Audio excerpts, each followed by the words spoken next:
She posted a TikTok, "Get ready with me to dump my boring boyfriend." So I packed her stuff, changed the locks, and mailed her the key. Her video backfired, and now she's getting torn apart in the comments.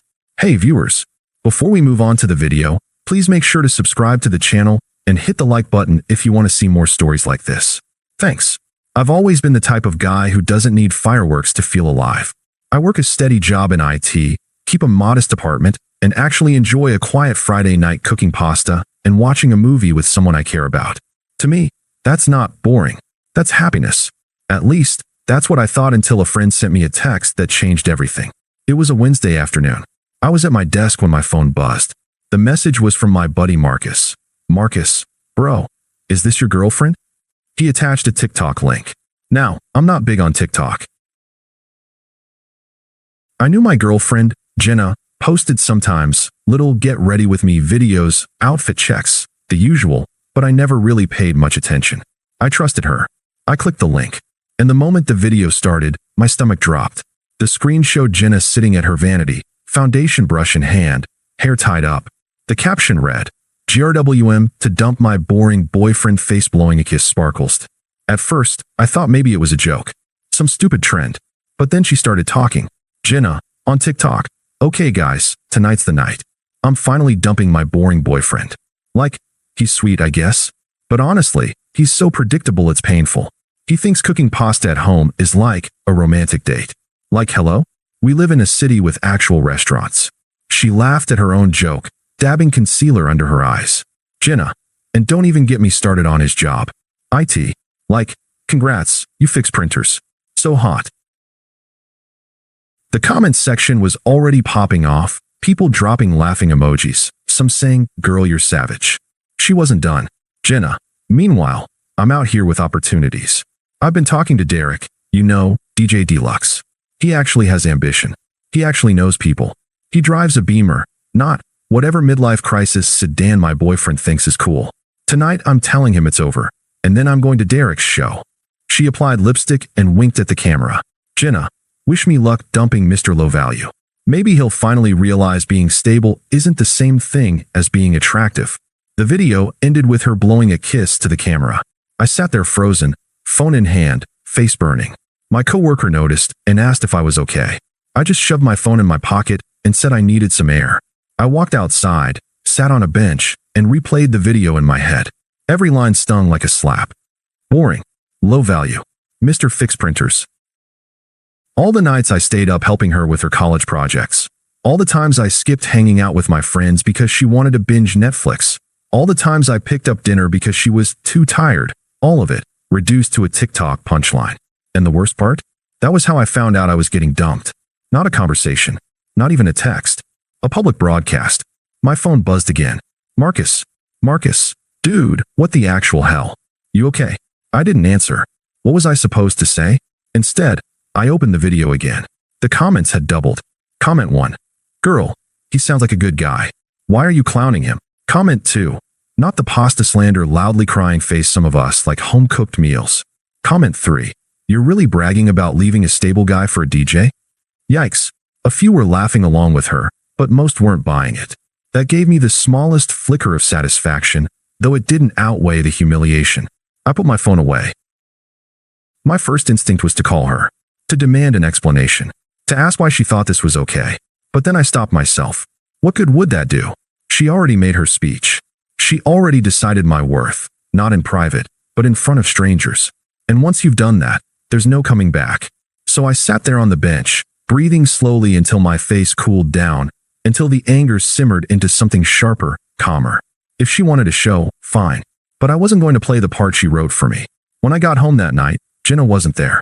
She was probably already at Derek's show, laughing with her friends, waiting for the right moment to dump me in person, as if I hadn't already seen the preview on TikTok. The apartment looked the same as always. Her shoes scattered by the door, her jacket tossed over the back of a chair, half-empty iced coffee on the counter. But everything felt fake, like a set piece after the actors leave the stage. I stood in the doorway for a long time, staring at it all.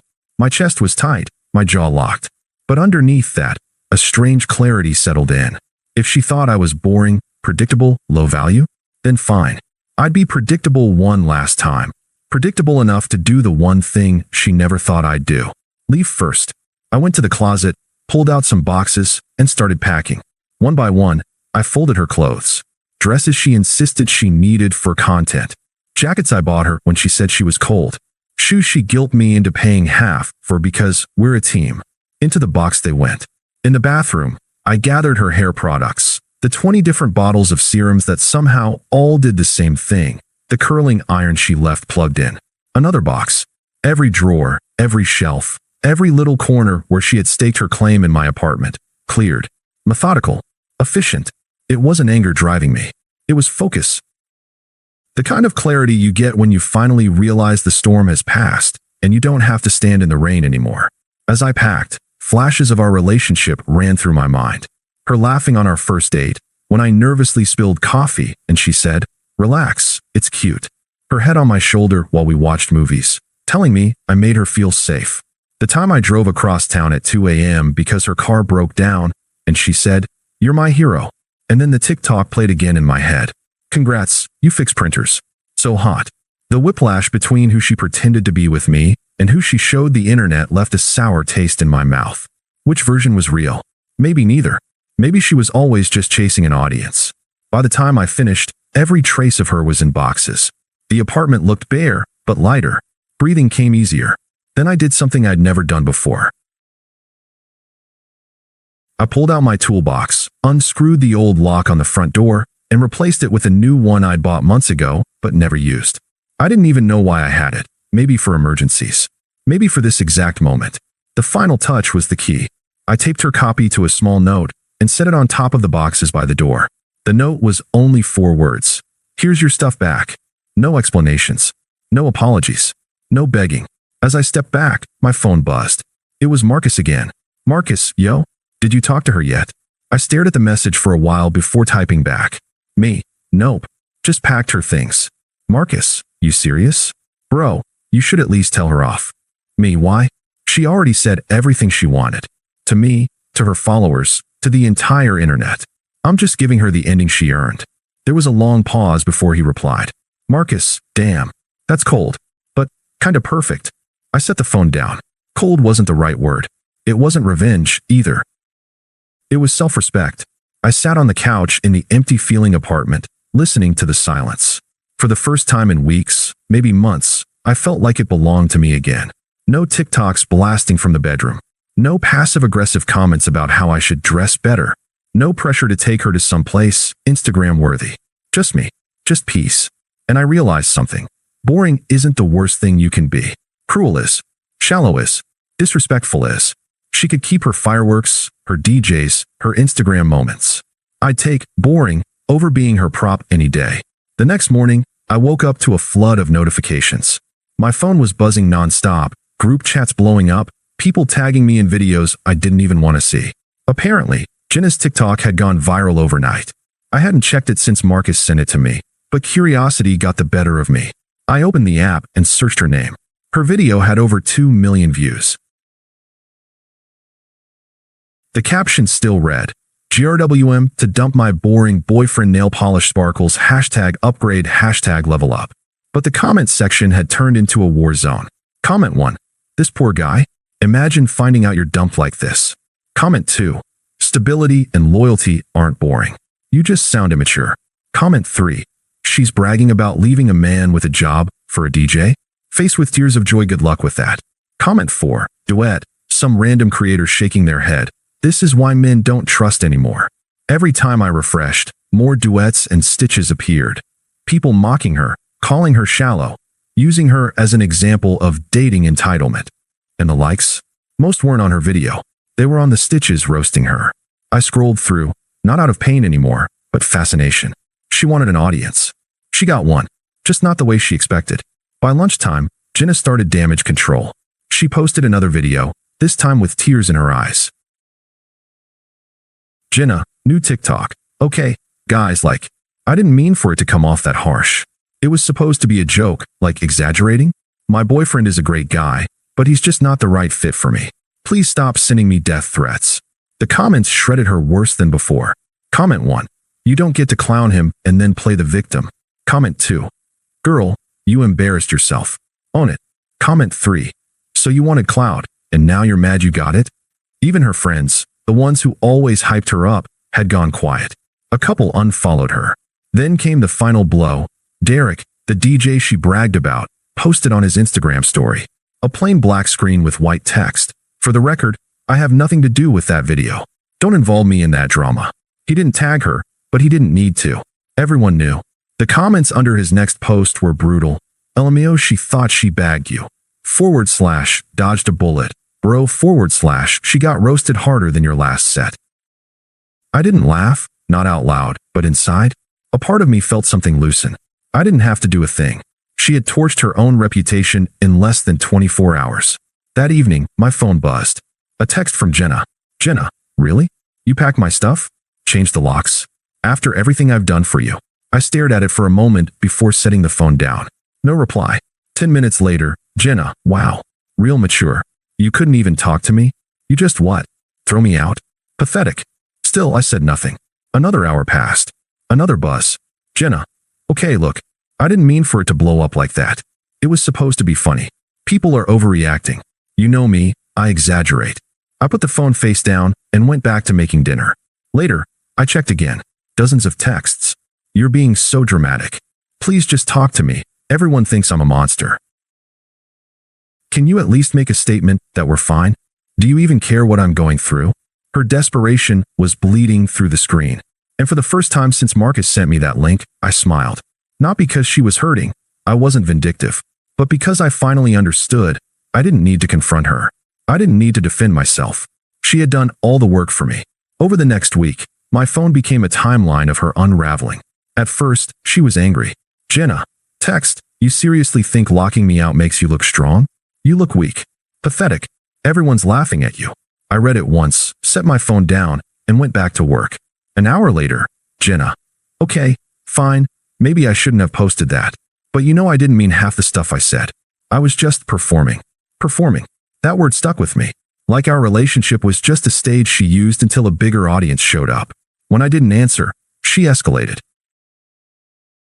Jenna, voicemail, voice shaking, people are tearing me apart. You don't understand what it's like. They're calling me names, saying I'll die alone. You could at least defend me. Tell them I'm not that bad. Not that bad. The same woman who called me Mr. Low Value on camera wanted me to vouch for her character. I let it ring out. By the third day, she switched strategies again.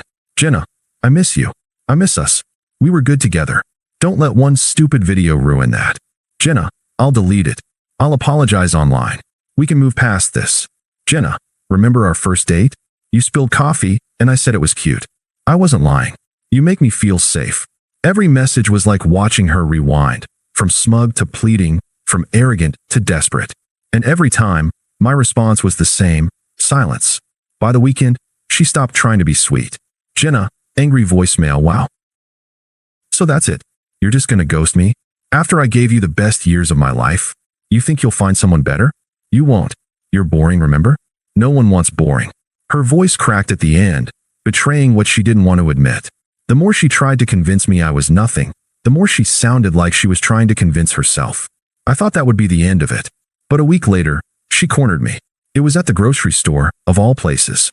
I was checking out with some fruit and coffee when I heard her voice behind me. Seriously? You're just going to pretend I don't exist? I turned. There she was, hair in a messy bun, sunglasses failing to hide the dark circles under her eyes. She looked smaller somehow, deflated. The cashier glanced between us nervously. I kept my tone calm. What do you want, Jenna? She scoffed. What do I want? I want to know why you're acting like I'm the bad guy. It was a joke. Everyone took it the wrong way. You know me better than that. I raised an eyebrow. Do I? She faltered, then leaned closer, lowering her voice. Look, this whole thing is stupid. People will forget in a month. We can just laugh about it later. You and me against the world, right? There it was, the pitch. The same fake charm she used online, now aimed at me. I couldn't help it. I laughed. Not cruelly, not loudly. Just a short, amused laugh. She blinked. What's so funny? I shrugged. You wanted a show, Jenna. You got one. Only problem is, you cast yourself as the villain. Her mouth opened, closed, opened again. I'm not the villain. I was trying to entertain strangers. I cut in. Congrats. You did. Now you're surprised they don't like your character. The cashier stifled a smile. Jenna's face flushed red. So that's it. You're just going to throw us away like we meant nothing. I shook my head, picked up my bag, and smiled lightly. No, you did that. I'm just cleaning up the set. And with that, I walked out, leaving her standing there, furious and humiliated in front of a cashier who would probably tell this story later. As I stepped into the parking lot, I felt lighter. Not triumphant, not vengeful, just free. She wanted an audience for my humiliation. Instead, she became the show. And I didn't even have to buy a ticket. Thanks for watching. Make sure to subscribe to the channel and hit the like button. What do you think about this story? Share it in the comments.